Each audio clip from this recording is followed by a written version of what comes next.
देखिए, जो middle east में जो सिचुएशन बनी है वॉर के कारण, पूरे देश भर में तेल की कमी महसूस हो रही है। और इस बात को लेकर के मैं प्रधानमंत्री नरेंद्र मोदी जी को इस बात के लिए धन्यवाद भी करता हूं कि ऐसी संकट की घड़ी में गरीब आदमी के ऊपर, आम आदमी के ऊपर कोई बोझ ना पड़े, इस बात को सुनिश्चित करने के लिए ऐतिहासिक फैसला उन्होंने लिया है। और वो फैसला ये लिया है कि जो पेट्रोल पर जो वैट लगता था 13 रुपए से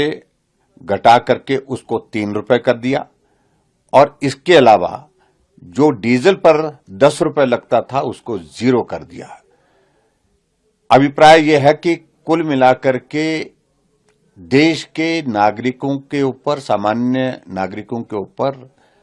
तेल की कीमतों का इम्पैक्ट ना पड़े, बोझ ना पड़े, इस बात को सुनिश्चित करने की दिशा में ये ऐतिहासिक कदम है। और ऐसी सूरत में जहां हिमाचल प्रदेश सरकार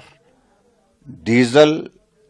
और पेट्रोल पर और कीमतें बढ़ाने की दिशा में कदम उठा रही है, जिस तरह से उनने जो अभी एक एक्ट यहां पर पास किया है विधानसभा के अंदर, लागू होना बाकी है भले वो, जिसमें विडो और ऑर्फन बच्चों के नाम पर उस सेस को लगाने की बात की है, तो मैं समझता हूं कि उस पर उनको पुनः विचार करना चाहिए। एक तरफ देश के प्रधानमंत्री डीजल पेट्रोल की कीमतों को रोकने के लिए कदम उठा रहे हैं, और एक तरफ से हिमाचल प्रदेश सरकार उन कीमतों को और ज्यादा बढ़ाने की दिशा में कदम उठा रहे हैं। और हम फेडरल स्ट्रक्चर में अगर रहते हैं तो मुझे लगता है कि प्रदेश सरकार को भी इससे सीख लेनी चाहिए, इस पर विचार करना चाहिए। देखो, बहुत बड़ा क्राइसिस है एक तरह का। पूरे दुनिया का तेल का मेजर पोर्शन जो है वो मिडिल ईस्ट वहां से ही जाता है, और वहां इस लड़ाई के कारण, और लड़ाई जो लगातार अभी तक भी लंबी चल रही है, जिसकी रुकने की संभावना अभी तक नहीं लग रही है, ऐसी सूरत में इस प्रकार का कदम उठाना ये एक ऐतिहासिक कदम है, और जिसके लिए मैं प्रधानमंत्री नरेंद्र मोदी जी के इस निर्णय का अभिनंदन करता हूं, स्वागत करता हूं, उनको धन्यवाद करता हूं। मैं कल देख रहा था समाचार में शाम को कि प्रधानमंत्री जी आज सारे चीफ मिनिस्टर्स के साथ जो है वो संवाद करेंगे।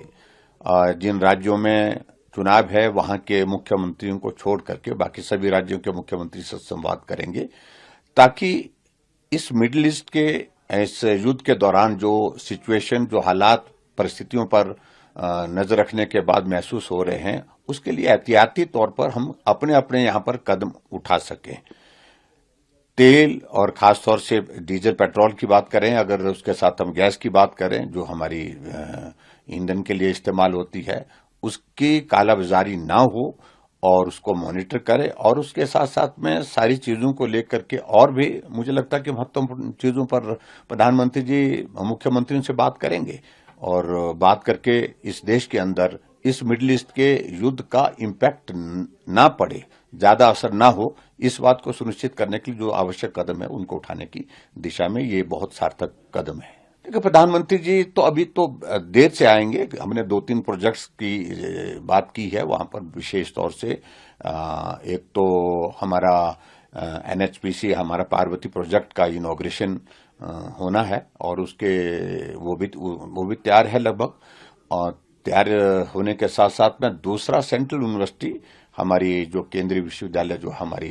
धर्मशाला की है, देहरा की है, वहां उसका भी इनॉग्रेशन होना है। कुल मिलाकर के वो एक्टिविटी के बारे में जब बात हो रही तो मैंने कहा कि ये 2 बड़ी एक्टिविटी हिमाचल प्रदेश में जिसमें आप आकर के इनका दोनों का उद्घाटन करें।